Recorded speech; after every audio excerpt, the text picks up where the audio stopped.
name is Jason J. Rock Houston, and you're listening to episode 3 of the Music Crypt. And my co-host, as usual, is Dan Montgomery. Many of you may know from the Graveyard Shift. Now, let's get right into it, Dan. Now, before we get into today's show, which we're going to be talking about Ace Frehley's solo albums, that's kind of going to be the music topic for today. And we're going to kind of talk about each of his solo albums and rate them. And then we're going to start with the 78 Kiss solo album. And then the second half of the show, we're going to kind of talk about the history of Batman. But before we get into all that, I wanted to ask you, I was reading on your Facebook page that you recently were celebrating the 15th anniversary. Now, is that the 15th anniversary that you've been on doing radio, or 15th anniversary of the Graveyard Shift? Both. Oh, great. Well, congratulations on that, first of all. And anything else you'd like to talk about today before we get into the main topics? No, I think we'll be good to go with that. Okay. There's some awesome, cool music coming out. You know, you got the new AC/DC album coming out this week. And, oh, yeah, I'm definitely looking forward to that. Rob Zombie coming out next year. So there's going to be some really cool music coming out. And I just got to say real quick, because I discussed with you maybe on the next episode, we could really get heavily into AC/DC, because one thing I got to say about AC/DC, for the last few years, I thought maybe, like a lot of people, that they'd kind of come to an end, but I tell you, when I heard that first single that they released, Shot in the Dark, and I've seen the video, man, it sounds as good as like Back in Black. And it's kind of interesting time to release it, because 2020 marks like the 40th anniversary that like Bon Scott's been dead, 40th anniversary Brian Johnson with the band. You got all the classic guys back in the band, and it's just sounding great. But yeah, let's get into the main topic today. So you and me want to talk about, because we're such huge Kiss fans, about Ace Frehley's kind of solo catalog, starting out with the 78 solo album, because he's recently released this New Origins album, which I just think is great. But let's go back to 1978, and that's really the first kind of full-length solo album the guy ever released, where we got an album with nothing but his lead vocals on it, Right. So what were your thoughts on that album when you heard it for the... When all the Kiss solo albums came out, the first thing I thought is, oh man, the band is done. Yeah. But out of all four of the Kiss solo albums, Ace Frehley is definitely the most rockin'. I think that, even though they pushed him down and kept him off the mic for most of the time of him being in Kiss, the solo album just rocks out. Yeah, and I kind of think that, like when he did Rocket Ride. Yeah. On the it was like the Kiss Alive ones. Kiss Alive 2. Alive 2, right? Yeah. That was like the beginning of what his solo career was going to be like. Yeah, and and it's interesting you bring that up, because Alive 2, those 4 studio tracks were recorded partly because when Kiss was when that album came out, Kiss was still playing a lot of the stuff that was on Alive 1, and so it's like they didn't have enough new material to kind of do a full-length live album, so they thought, we'll just put some new studio tracks on here. And it's interesting that Rocket Ride is the only song to feature Ace as far as those new studio albums, because Bob Killick played all the guitar and the other studio tracks. Yeah, it was cool, It was kind of cool to hear him singing, and definitely on the first solo album was just outstanding. Yeah, and I think why it was so authentic was, like you said, for so long he was not heard. He was the one guy in the band really not heard from vocally. I mean, and a lot of that had to do with his own uncomfortable. He wasn't uncomfortable as a lead vocalist. I've read in interviews where Ace says, well, even today when I put out a solo album, I still think myself more as a guitar player. But back in the day, he really did not have that confidence as a lead singer. Like he would usually give his songs on a lot of the early Kiss albums, like either to Peter or Gene to sing. Like if you go all the way back to Hotter Than Hell, Strange Ways, oddly enough, is not a Peter Criss song, even though he's singing it. Ace wrote Strange Ways. And getting into Origins later, he's covered a lot of Kiss songs throughout his career as well. And I would love to see him do a remake of Strange Ways with him on lead vocals. I've always kind of thought that would be a cool one for him to do, Yeah. And I think getting back to the 78 album, that's maybe why it was so popular. That was the 1978. That was when we first got to hear Ace Frehley. I mean, we heard him do "Shock Me" previously on Love Gun, but that was the first and only time up until that point anybody had heard from Ace. And I've heard him talk in interviews over years where he said, once I did Shock Me, I became more confident as my ability to be a lead singer. And I think that's part of the reason after his 78 album, we saw more and more of him singing on future Kiss albums. Right.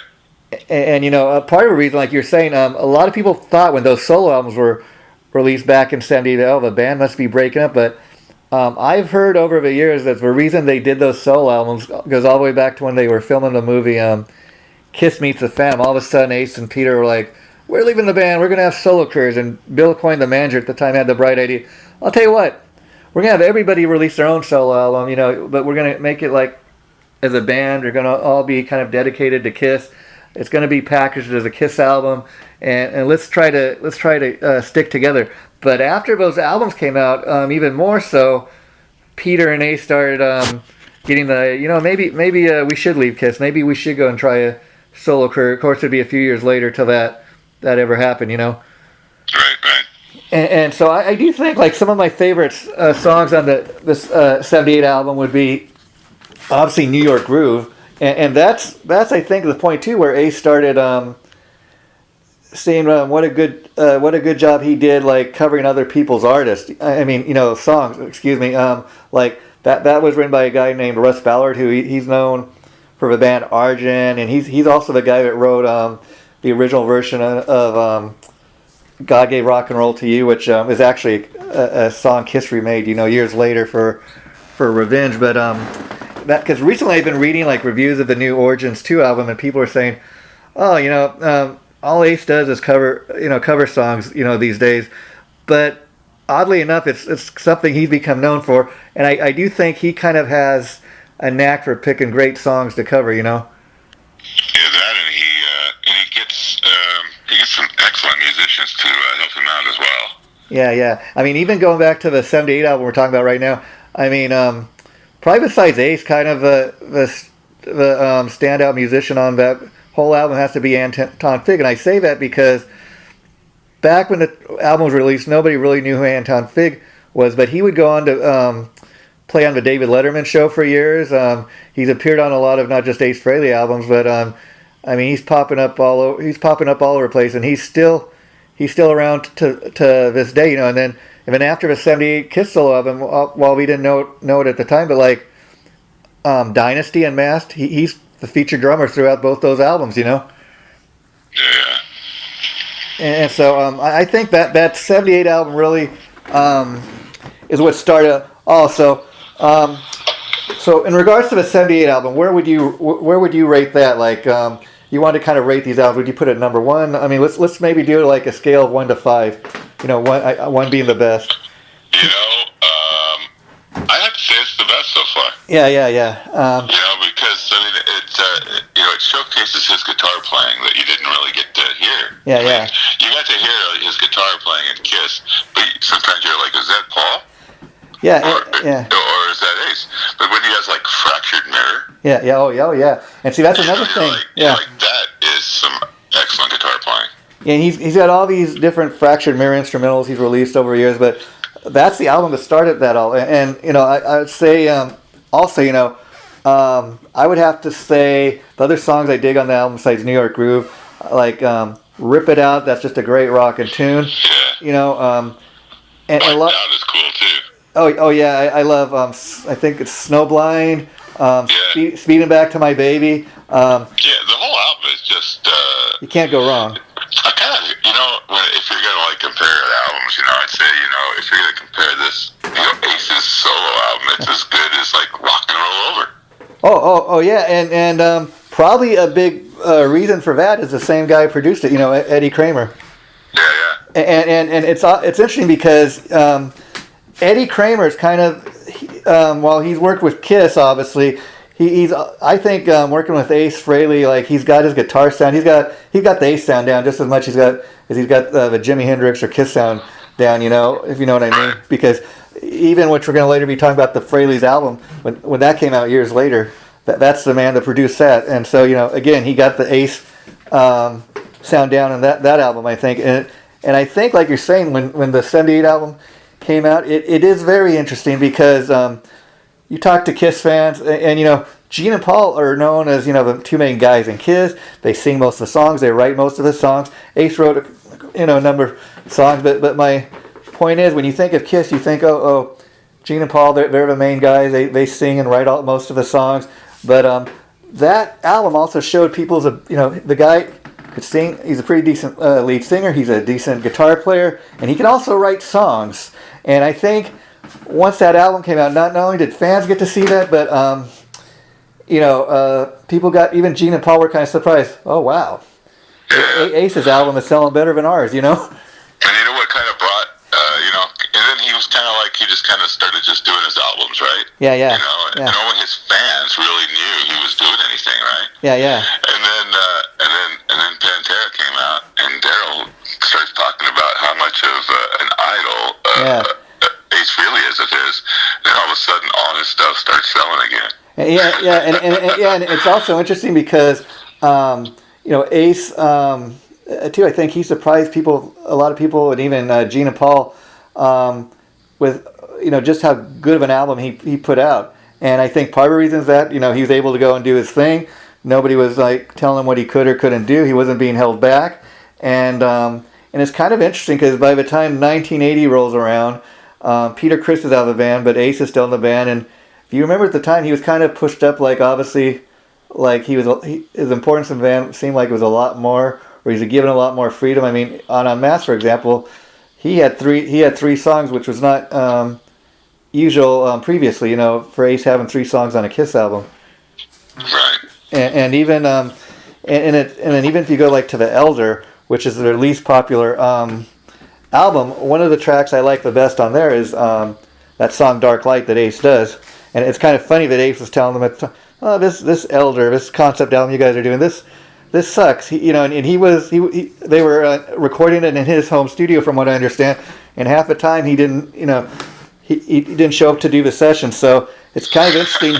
He saw, hey, you guys don't know what you're talking about, and it take him, and he'd leave the band a few years later, and it's not till 1987 till we got the next thing from Ace Frehley, which was Frehley's Comet. Now, before we get to that, I will say, as far as where I rate the 78 album, I'd agree. I'd have to put it at number 1 because, again, that was like his first kind of thing where he could just cut loose and people really got to see what he was able to do. And I think also, because I've heard him talk about this in interviews over the years, again, it made him much more confident in his ability to write songs. It made him much more confident. Hey, I don't have to have Gene or Peter sing my songs. I can sing my own songs.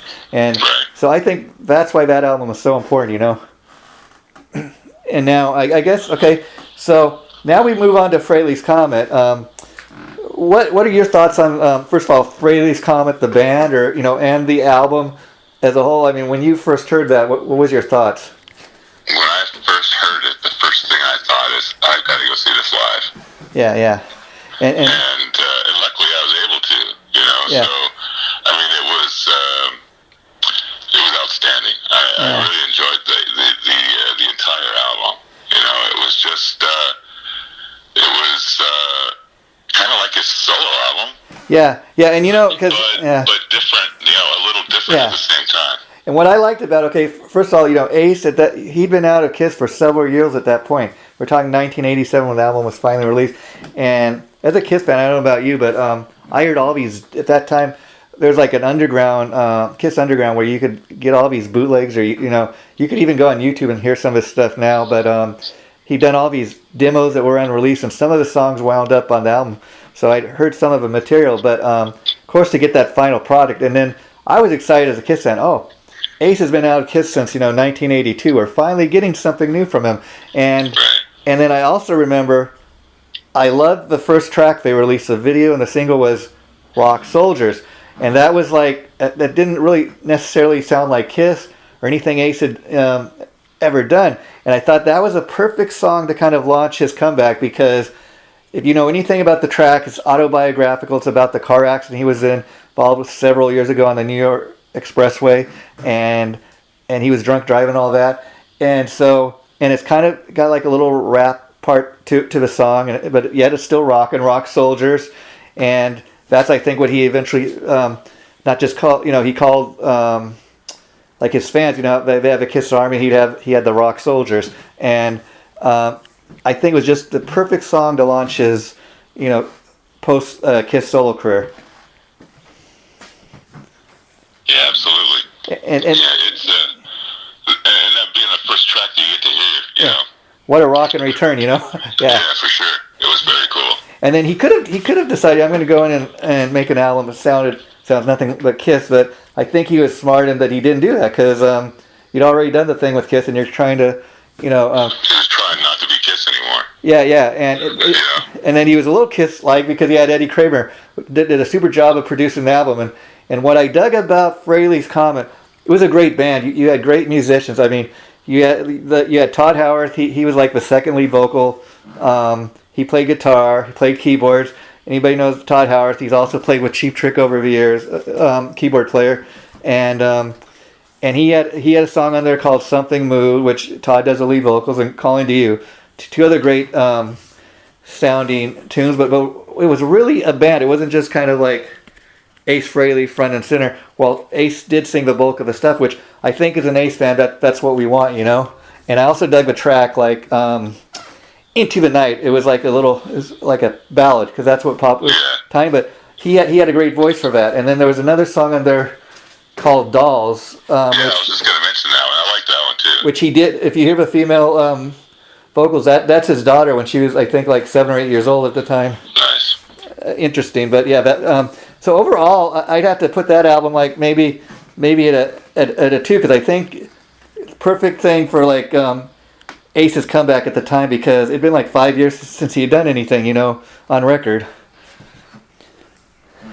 I mean, what are your thoughts on that, Dan? Yeah, I mean, it was really cool. I mean, the whole album was excellent, and it was, and then, I mean, I bumped into him in the bathroom during the tour. Oh yeah, you were telling me about that last time, and And I mean, it was just talking with him. I mean, we stood there for 10 minutes, baby. Yeah. And he was just another guy, just another freaking metalhead who wanted to come listen to music, basically. And see, that was the other interesting thing about when the Frehley's album came out in 1987 is, at that time, I mean, we forget, the internet wasn't around at the time. Very few people had seen what Ace Frehley looked like outside of his Kiss makeup, and that's the first thing I was saying. I can't wait to see what this guy looks like. And it was kind of weird because I remember, he looks like a Chinese guy, nothing, but it's like he looked totally different what I expected, if you know what I mean. And I said, okay, that's interesting. So now we know what he looks like. And I got to say, it was a great band because the band was also, once again, on the drums, we had Anton Fig return from the 78 Kiss solo album.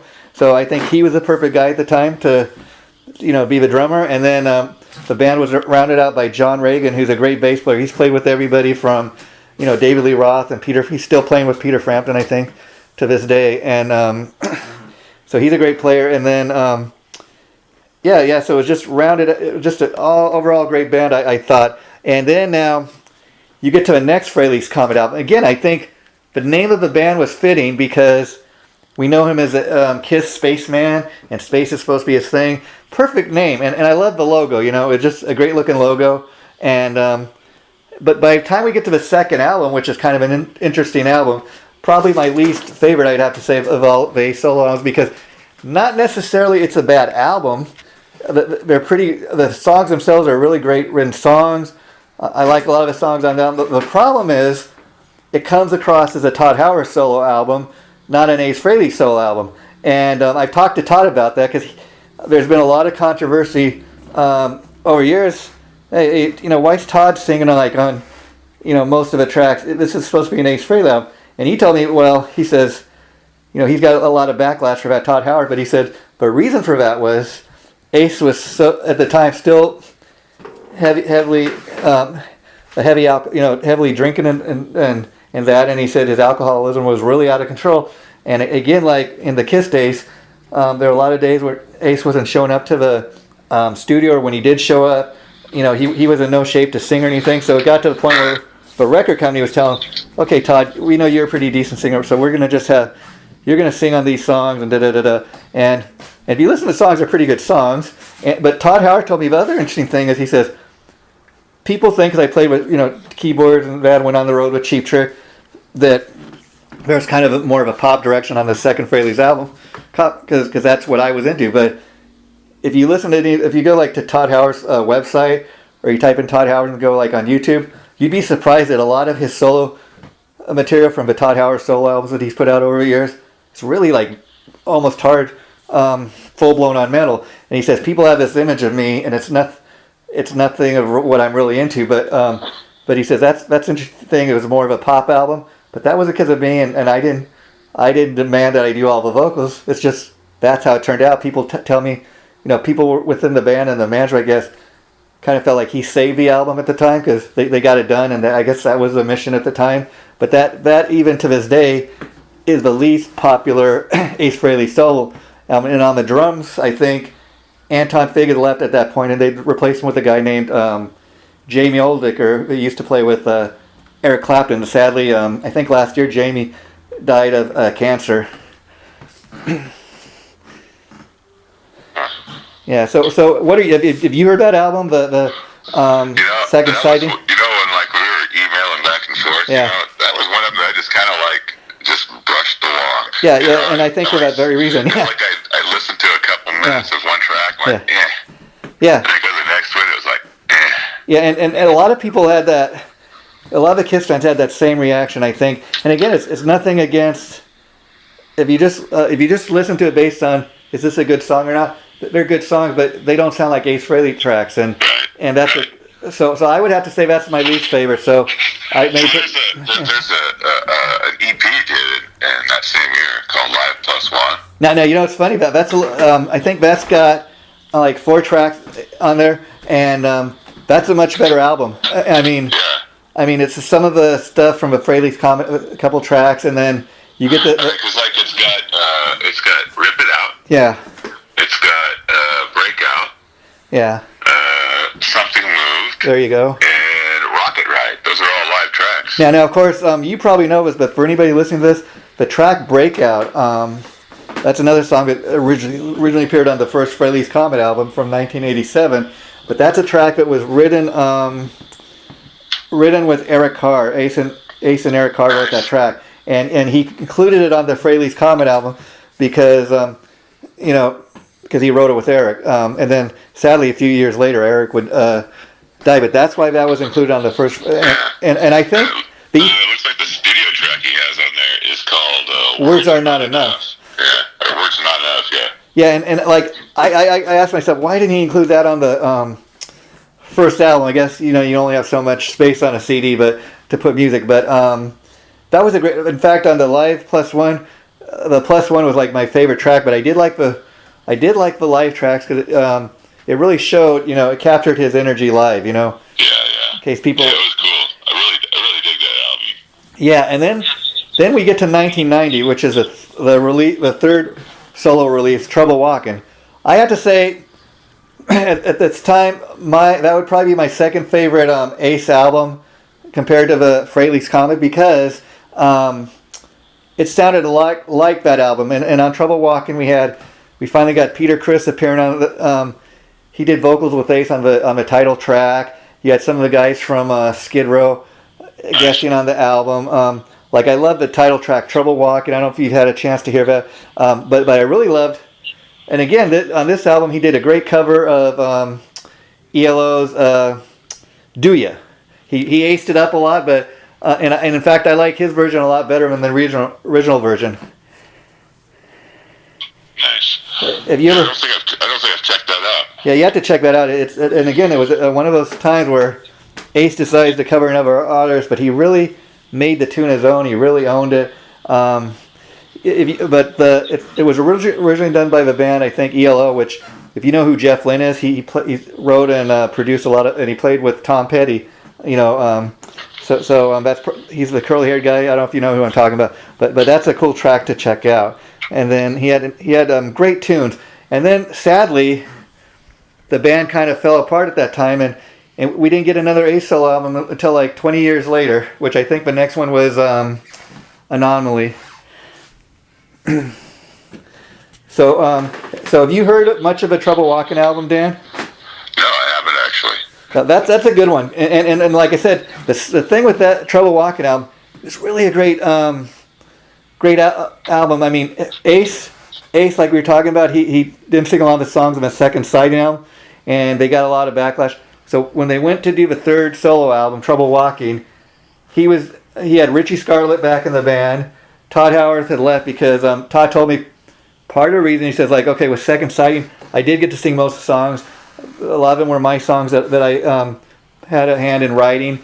He says, but then by Trouble Walking, they go in the studio to start recording, and they're saying, and I'm not going to get to write any more songs. They want Ace to do all the vocals, so it's like all of a sudden, what I was getting before financially, it was no longer made financial sense for me to stay in the band. And so Ace got his previous singer, Richie Scarlett, and he was back in the band. And I like Richie Scarlett. He's a real good singer. But even on Trouble Walking, Richie sings like one song, and Ace sings all the rest. And the fans were really happy with that. But then shortly after this album, I guess it didn't sell that well. The record company drops him, and then he continues to tour and everything, but we don't get another album for like 20 years, you know? Yeah. And so I'm like, at that point I thought, oh, well, I guess maybe we'll never get another Ace song. But finally, you know, like, I think in 2010, something like that, he puts out Anomaly, like, you know, 20 years later, we get a new album. And it was a pretty decent album. It was, again, Ace is singing on everything on there. He writes on everything. And I think that's the album he did a great cover of Fox on the Run, originally done by The Sweet. And I love the original version just as much. But again, he aced it up. He made the track his own. And as one of those tunes, I could say, oh, okay, I could see him covering that. Now, I'd say for the first album we get, we're talking about Anomaly. You know, in 20 years, it's a pretty rockin' album, and it's one of those things where I can obviously say, okay, we've been waiting 20 years for a new album from Ace. Yeah, okay, I'm glad I got this. You know, my collection is worth getting. And then Space Invader, that was the follow up, and that was, again, it was a pretty decent follow up. And I think on that album he covered The Joker, which originally was done by Steve Miller Band. And you could, I don't know if you've heard that, but again, that's one of those songs where you could say, you know, Ace is also known for joking around, and he's a joker, he's a clown, or whatever. So I could very much, yeah, and it was. And then after that, we got the Origins Volume 1, which I've got in my hand, and let's just go down the song list here. I mean, you got track 1, White Room. That's originally done by Cream. Street Fighting Man. That's a Rolling Stones song. Spanish Castle Magic. Jimi Hendrix tune. Jimi Hendrix. That was good. Joe in 5, huh? Yeah. And then we have Emerald. That's a Thin Lizzy tune. Now, when you think of Thin Lizzy, like a lot of people, I think of The Boys Are Back. Whiskey in the Jar. And I've heard this track before. And I dig the original track, but it's one of the lesser known tunes. So I think it was a great idea to do this because it kind of shines a light on Thin Lizzy, you know, maybe on one of their lesser known tunes. Bring It On Home, that's a Led Zeppelin tune, and what I love about that, again, he doesn't pick an obvious choice. Like, he could have picked like A Whole Lot of Love or Rock and Roll or something like that, but he goes with one of the not well-known tunes. Wild Thing, that's a track he does with Lita Ford. That's one of my favorite songs on this whole album. And another one I really dig is the next track, Parasite. Now, of course, that's originally a Kiss tune off of Hotter Than Hell, and Gene Simmons, again, like we were talking, originally did the vocal because Ace wrote the song, but he said, "Oh, Gene, you can do a better job at singing than I can." So he allowed him to do that, and I dig that he finally covered kind of his own tunes, and he's got the great vocal for this. Yeah. Music. And you know, that's why I was always kind of confused, because if you go back to the first Kiss album, Cold Gin is also an Ace Frehley tune. He wrote it. I always used to think, you know, it was weird, but you go to see Kiss in concert, and Gene Simmons would be singing Cold Gin, because, you know, you always used to hear Gene's like a straight-laced dude. He doesn't believe in even having an ounce of wine or anything. And then I find out, well, yeah, that very much is an Ace tune, but he wanted Gene to sing it because he didn't think he could do a good enough job. And again, we got a new version of Cold Gin on here, which I think is probably maybe the best tune on the whole album, just for the fact that this is really the original Ace tune, if you know what I mean. And we finally get to hear him, do a great version of his own song. And I dare say that it even beats the original version of Gene singing it on the first Kiss album, Yeah. And then we got Till the End of a Day. I think that's a Kinks tune, and that's kind of an interesting way to end the album, because it's one of the lesser known Kinks tunes, but I think he picked it too because when we think of the Kinks, probably the first song you go to is "You Really Got Me," which a lot of people know was made more famous by Van Halen on the first Van Halen album, and they did a great job of really making that. And then finally, the album ends off with "Rock and Roll Hell," which, if you're not aware of that, that's a song from Creatures of the Night, and I think that's an interesting tune that he covered because it's very much a Kiss tune, but it appears on a Kiss album that Ace did not play on. But he does a great job vocally, does a great job, on his guitar, and he's like the featured guitar player on this album. I mean, he doesn't have anybody else playing second guitar except for maybe on the track that John 5 appears, Yeah. So overall, what's how would you rate Origins 1? I really dig Origins. I'd put that like right underneath his solo album. Yeah, and like it's funny because I hear a lot of people, even since the release of a new Origins 2, he does nothing but cover material. But I think it'd be cool, like if he would do like an Origins tour, even like a couple one-off shows where he does nothing but playing these songs, or maybe even throwing a couple new tunes to cover. But sure, take a couple of those guys on tour with him. Yeah, and see that's the other thing with these solo albums he's making these days. He doesn't necessarily have a set group of guys like in the studio with him. He's got like this guy Matt Starr. You've probably seen him on Facebook. He's all over the place, but he's a pretty cool drummer, and he's been playing on the last couple of these albums. And then finally we get to Origins 2, which I gotta say, as much as I loved Origins 1, I love this just a little more. And again, it's interesting because you get some of the same players on this album. For example, John 5 is back. He also does a track with Lita Ford.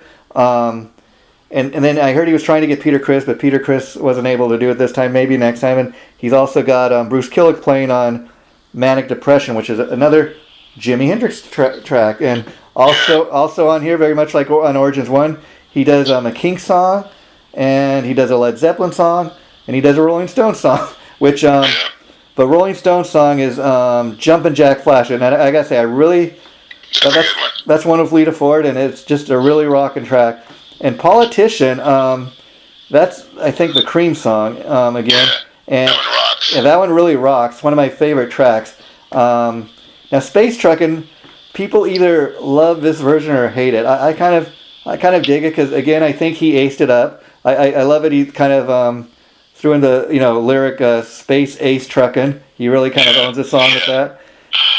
And then Never in My Life, that's a Mountain song. Again, I went back and listened to the original version when I got the new Ace album here, Origins 2, and the original tune by Mountain really rocks. But again, that's what I dig about the track. He could have chose. I'm going to do a new version of Mississippi Queen, track everybody's heard of 1,000 times, but this is one of the lesser kind of known Mountain tunes, and I think it helps make people aware of that. Hey, go check this out.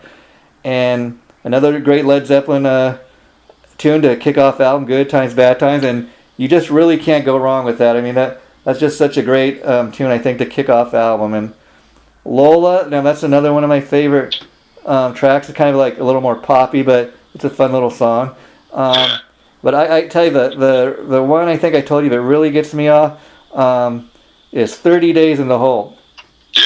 Robin Zander just, he just kills it vocally. And see, I heard Ace talking about this track. He was saying, I tried to do that track myself, but vocally I just didn't think I could cut it. And he'd asked Robin Zander. He said, "Oh, sure, I'd love to do it." But again, Robin Zander, I mean, this guy's just amazing. I mean, we know he's played, he's done all those great cheap trick songs, but I mean, if you think that this is the same guy that's saying like, The Flame, and but again, he did all those great Cheap Trick tunes. So it just shows you how versatile this guy is as a lead singer. I mean, if you listen to this, 30 Days in the Hole, he screams, he lets it rip, and it just he really makes the track as just as much as Ace's guitar track here. Yeah, definitely. And then again on Politician, that's the one that features John 5, and they have like a guitar thing where they're each kind of going off together, and that makes that track really just, to me, come to life. And then you end this album with another great Kiss classic, She, again. Oh, yeah. And again, what makes this interesting is Ace has another guy doing the lead vocal on here, and it's kind of an interesting track to cover because he's not a writer on it. He didn't originally sing it, but it's from what I understand, it's one of his favorite Kiss tunes. Like even when he performs solo in concert, sometimes that's when he'll include that in the set list along with like Deuce, because those are two of his, like, I guess, all-time favorite Kiss tunes to perform. So overall, I think the New Origins 2, I put up there maybe at a maybe number 3, but it's right up there. And so that's all I got to say about that. If there's anything you want to include about any of these albums we've talked about? So in that little gap, right? Yeah. They put out Osaka, right? Which I think it's like Osaka Live. And I think it's basically it's got to be like a double length album almost of Ace Frehley Live. Oh, I'm not sure. But I think he's drunk. Okay. 3/4 of the way through it. Oh wow. Oh, yeah. And then there's a couple of compilations. There was one that was called The Other Side of the Coin. Yeah. Okay. Yeah. And then there was what was this other one? I think the one I forgot to mention. Deck. There was another compilation. Yeah. The one. Then there was Greatest Hits Live. Yeah. Now the Greatest Hits Live is confusing one. I think it's actually a pretty decent release, but what it is a lot of times these record companies will repackage and reissue things. If you remember, like, they originally came out with this live videotape. You remember back in the day, because back in like 1988, they were still releasing like home videos, and they had this thing called Live in London. Okay, and so the Greatest Hits Live, I think, is kind of an audio version of that, from what I understand, and it was a pretty cool concert. Now, this just did pop into my mind, but one album I forgot to mention was Space Jam, which is the album that came out right before Origins 2, the last studio album, and that was a pretty good album. And interesting enough, they had another cover song in there, which was an Eddie Money tune. Like, I think it's called "I Want to Go Back," and Ace it's a great little poppy tune for Ace, kind of a radio friendly tune. A lot of the album kind of has a pop feel to it. But I also loved another track on there. It's called "Your Wish Is My Command." That's one of the songs he wrote with Gene Simmons. But I think Origins 2 I like a lot better than the Spaceman album, but it does have some good tunes on there. And so I guess, unless there's anything else Ace related you want to talk about, we can move into our discussion about Batman. Let's go on to him. Yeah, so let me ask you, I don't know, I'm not sure exactly how old you are, Dan, but like, when did Batman come on your radar? I mean, as far as when you were first exposed to Batman. I would say, I don't know if it was comic books. Yeah, that's kind of what I'm asking. The old Adam West show. Well, yeah, I'll tell you, the old Adam West was my starting. I mean, I wasn't alive back in 19, but like I was born in 71, and so a few years later, I mean, that was one of my go-to shows as a kid. I mean, it was on. They were playing reruns and stuff at the time, but I always loved that. And it's funny because Batman.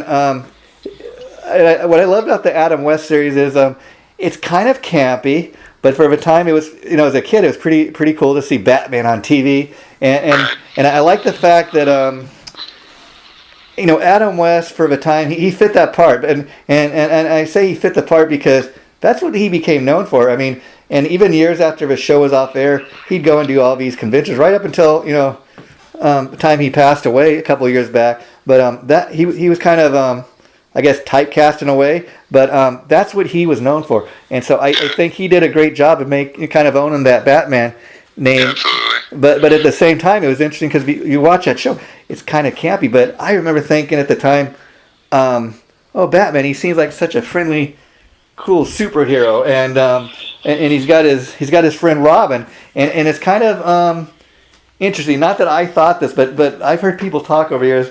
Oh, Batman, Batman, Robin. Do they have a gay thing going on, or is he Batman's gay war? I don't know why that matters, but it's kind of funny because I had sent you some clips in preparation for today's show, going all the way back. Batman, people may be surprised, dates all the way back to 1943, and I came across this DVD in a store one day, like. It was like just a black Plymouth. Yeah, and it's kind of interesting because being the Batman fan I am, and again, I said my reference point where I got started on Batman is Adam West. And so I was kind of just, as a Batman fan, this is 1940, wow, I'd be interested to see what this looks like. Well, I got to tell you, interesting, they used to have these, I guess in 1943, they'd have these short kind of films or like a Batman series. I don't know where it originally aired, but I got a collection of this stuff, and I got to tell you, I was somewhat disappointed when I got home. It was nothing like the Adam West Batman, and I now get it kind of from a historical point. That's where it started, okay, and that's where I got the idea to do this for today's show. Because I emailed you, and you had the same kind of opinion that I did, which was, man, I couldn't. Not only was it nothing like the Adam West, but see, Batman, you think, okay, even on the old Adam West series, they'd fight the Joker or the Penguin, pow, pow, wow, wow, and you'd really.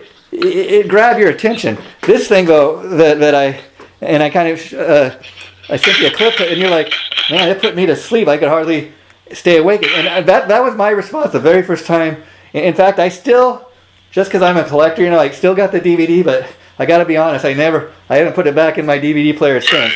And that's kind of what got me thinking, hey, let's have this discussion with Dan about Batman, because I also know you're a comic book fan and stuff, and it's kind of interesting, and we make the whole idea of the music crypt is to mix like horror and music, because that's what a lot of the metal fans and hard rock fans like us dig. But I say Batman could kind of be also horror related, because if you from Adam West to current day, even especially The Dark Knight, Batman is not as friendly of a Batman as Adam West, and he's a lot more.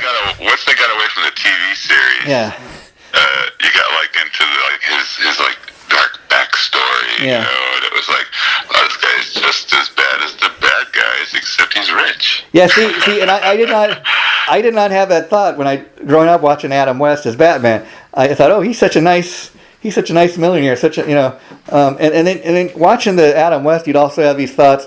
Oh man, the Batcave, it looks so cool. It's got all those neat computers, and even like talking modern day computers and stuff. If you look at the old Adam West episodes, the computers and all that stuff in the Batcave, it was like it looks like dinosaur now. It looks so prehistoric, but at the time it looked cool, and that's why I remember when I seen the Dark Knight movie. I thought, man, this is nothing like the Batman. He's mean, he's tough.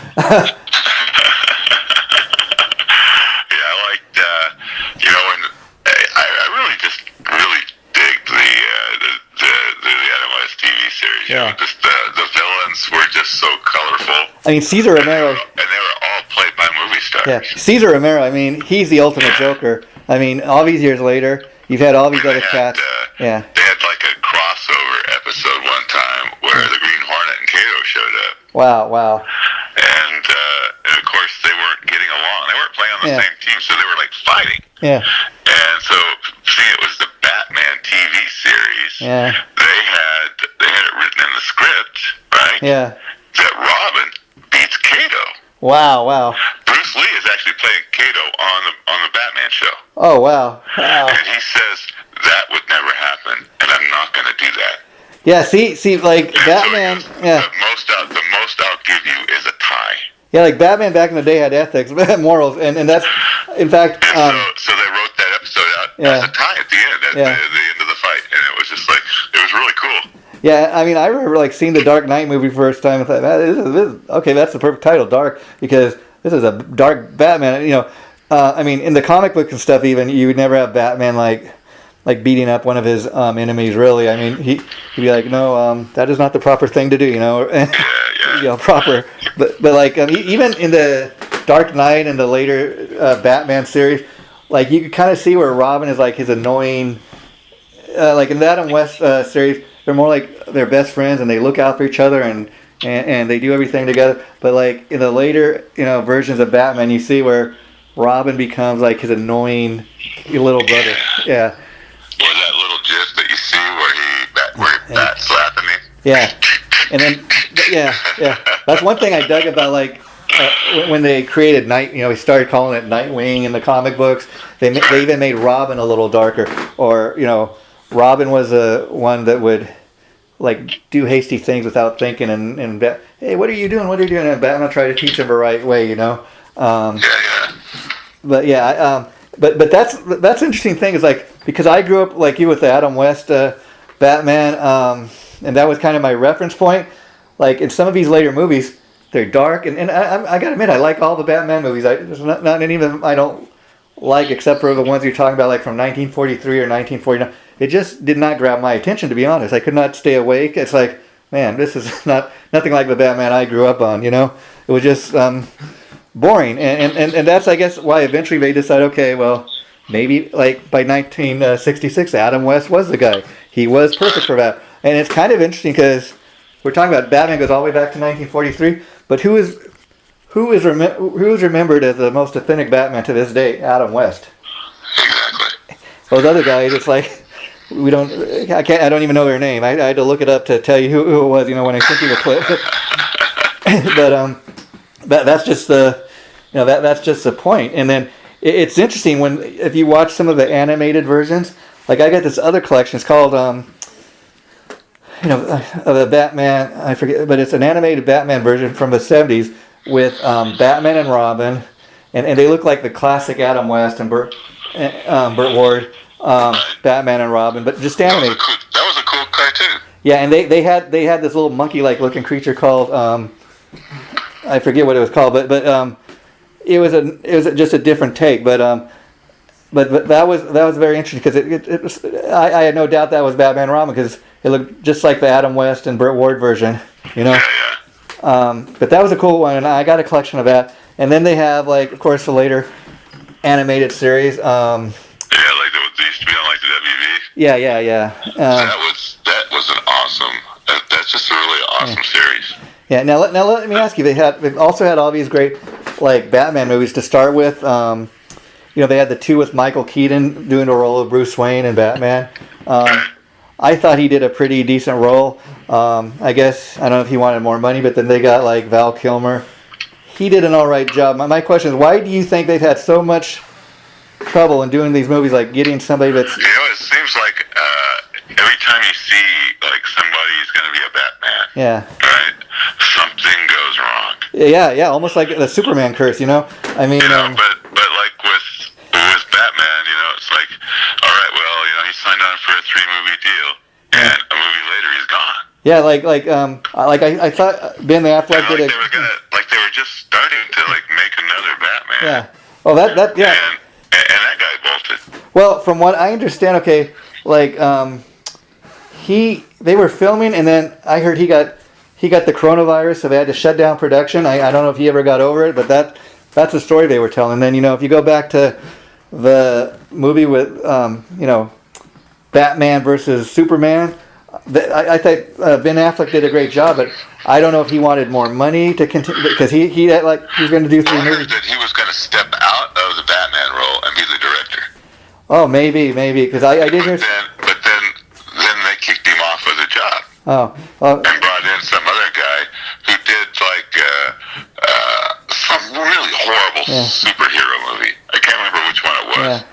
But they were going to have him do it. It's funny, some of these... Why don't you just tell everybody it's going to suck right away? I mean, it's funny, some of these actors like get into these roles that you'd think be major roles any actor would want to do because they're such popular movies. Like Ben Affleck, I heard, like, I don't know if he felt pressure or he didn't he didn't like the role, or he didn't approve of it, or something, or he didn't like the character. I think there was a lot of people making fun of him.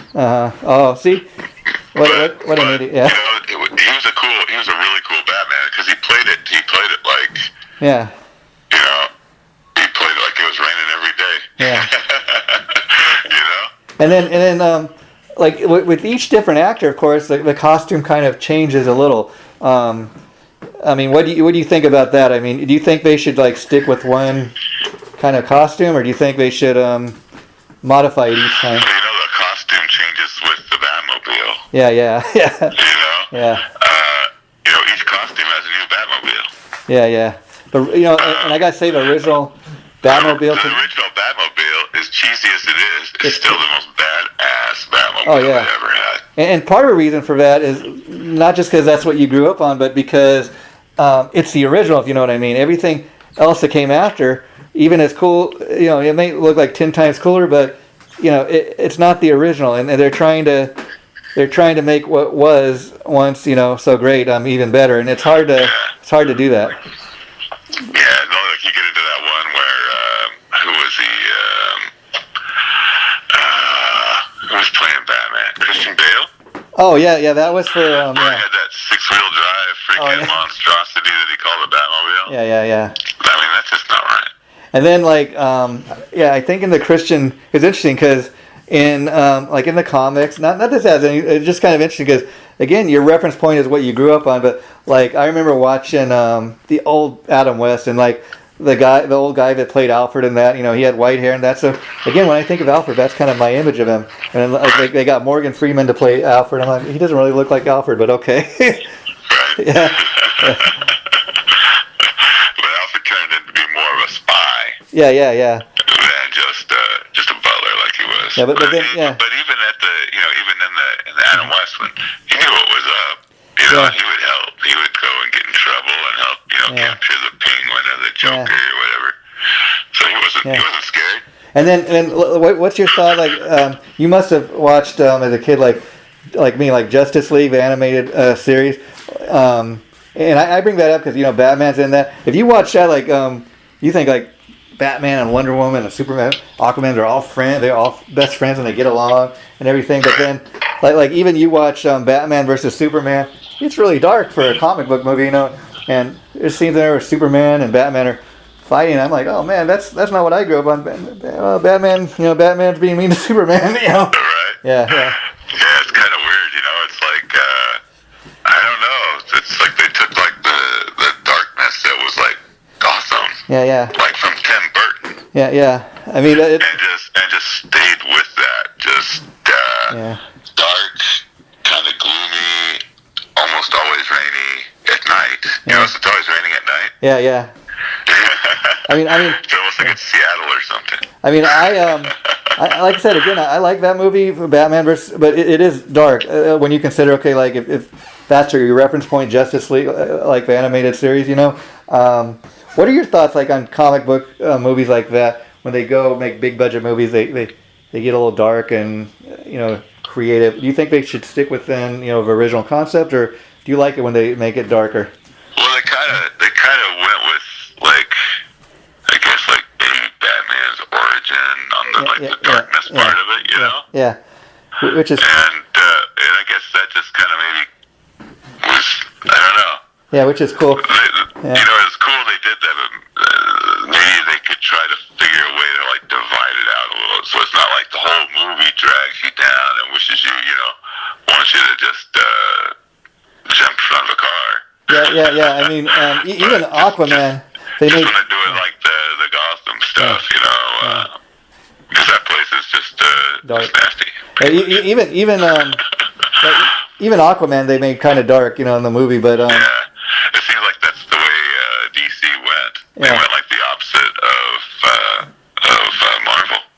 Yeah, I mean, kind of. I mean, even the Marvel movies are pretty awesome, and when you get into like the last ones where what's his name, Thanos snaps his fingers and everybody dies. Oh yeah, I mean, like I tell you, and you're like, wow, that's pretty massive that they pulled that off. Yeah. But you're thinking they still got to make a bunch bunch of money, so they're going to be bringing them all back somehow. Yeah, and and I got to tell you, that was my thought when I saw the last Avengers movie, because I mean that's heartbreaking seeing Iron Man and Captain America, they die. Wow.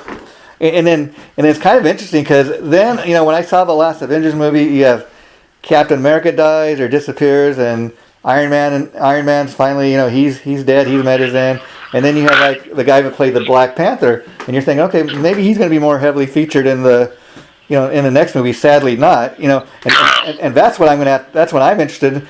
Okay, now because the guy died, are they going to just say that's in the Black Panther? Are they going to get a new actor? They're going to have to recast it because what else are you going to do? There's way more story to be told. Yeah.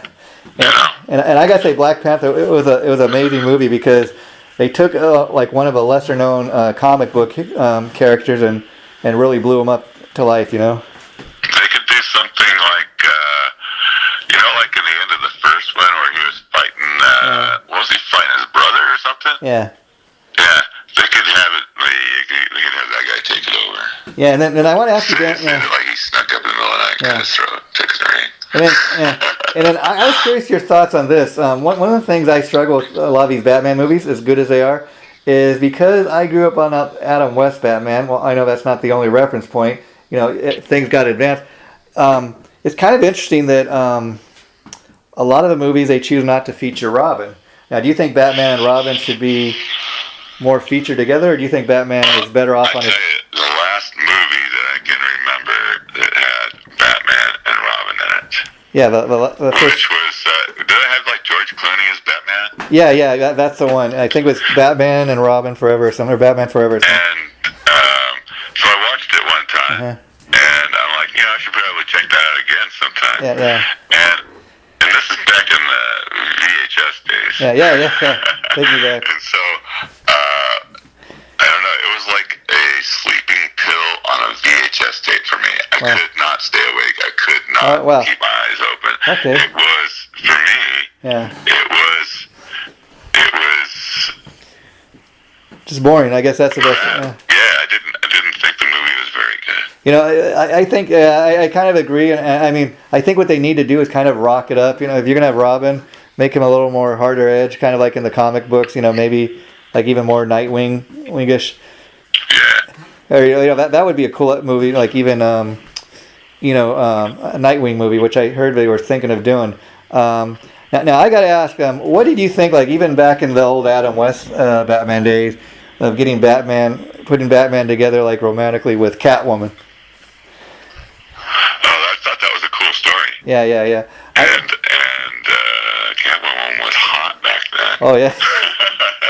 Yeah, they had 3 different Catwomans, but I love the original one. It could be very easily. That was. I could see where Batman could lose his crap on that. Yeah, that was kind of an interesting story. Because Batman's supposed to be all ethical, but like most of us guys, he'd push Robin down a flight of stairs to get to Catwoman. Yeah, I remember watching that.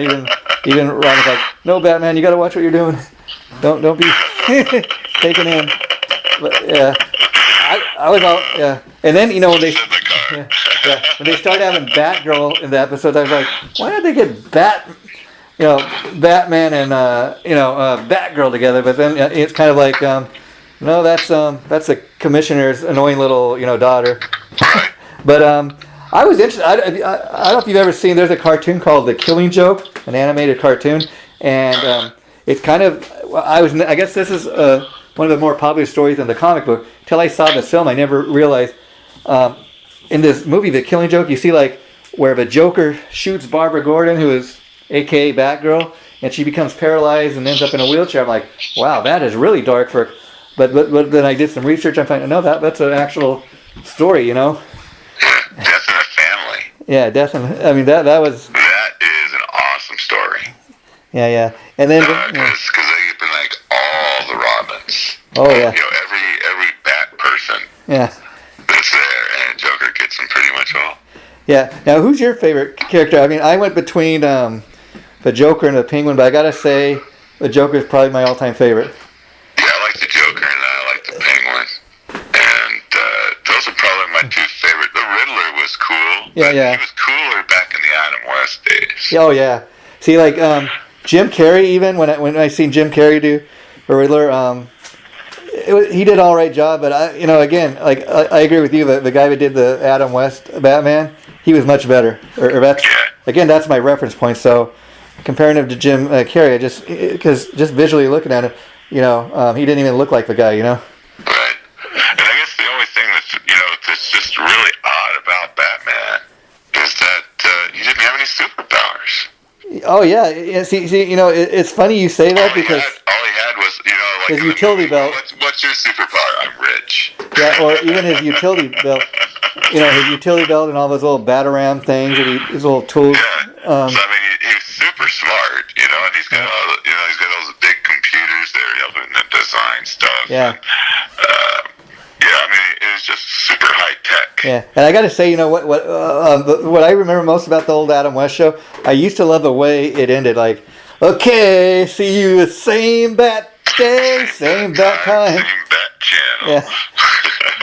And it's funny that you remember all this stuff. I found this neat little page like on Facebook today. It's a group. It's called like Southern California Nostalgia page or something, and it's got clips of all these things from back. Like just to throw out there. Like for example, they used to have all these stores like Zodi's, Photomat, where you take your film to get developed that don't exist today, and people are like throwing old photos of that. I was like, yeah, I remember that.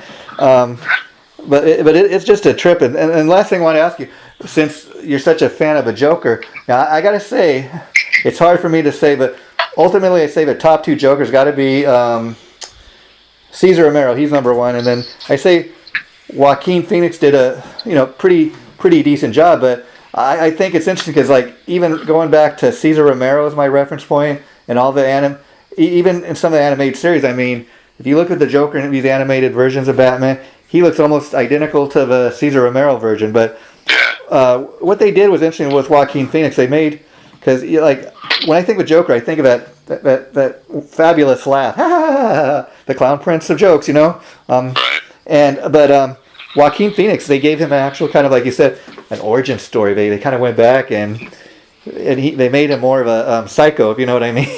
Yeah, for sure. And what did you think of that movie, The Joker? I haven't actually seen the Joker movie yet. Now, I will tell you, because I'm a comic book fan. Yeah, if you're a Joker fan, you definitely should check it out. But I'll tell you to be prepared because it is really dark. Even darker than Batman, The Dark Knight. Let's just say you'll be surprised. Like, he kills somebody on live TV. I'm not going to ruin it too much for you, but like all this blood splatter, just almost like a horror film. You may, in fact, love it, Nice.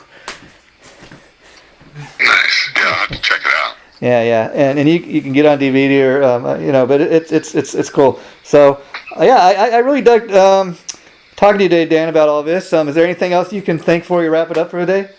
Yeah, I guess that's cool. Yeah, so I think I told you that the last.